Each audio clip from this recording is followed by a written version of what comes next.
As a content creator, I don't like to chat with people who are stupid. Akuti Pangolin Lai, akusaka nambala yanga. I don't know this person. Ndimangomuona akubera mavideo yanga. Ndikatusa video, yeuja amatenga audio, ndikumaya nkhula ngati. Zima ndinyasa kwambiri. Chifukwa ngakhale kusoma simagwirizana ndi copyright.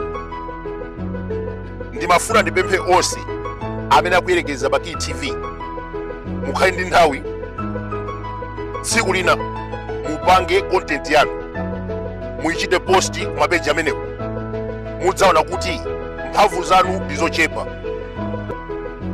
Uthenga wapadera kwa Pangolin Lai, I don't like what you are doing. Pangani content yanu mumalemba pa Facebook, history is the best teacher.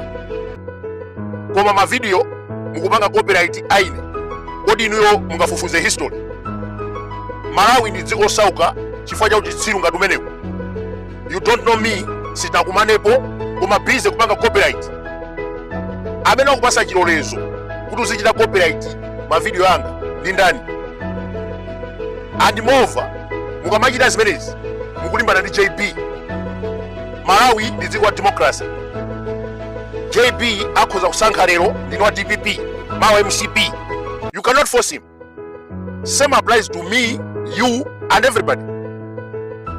Ndiye musachite force munthu iweyo khale wa DPP, iye ngati wasankha kukhala MCP akwambisa chipani chake. Don't force him. Dalu anali ku DPP anachoka kupita ku MCP. No one forced him. Lero MCP yachoka mboma ali ndi ufulu kubwera ku DPP.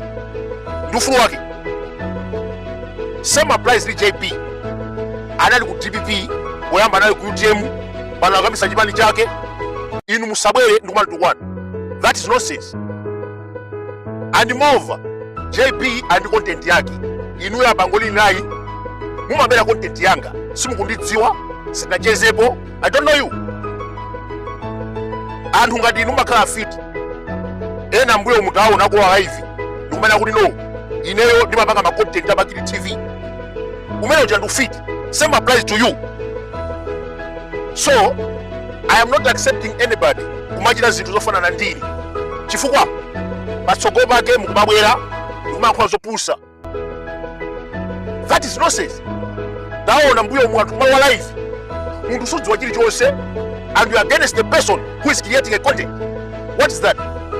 Pangolin Lai and all your friends, abongo wazako, don't ever copyright my videos. This is last warning.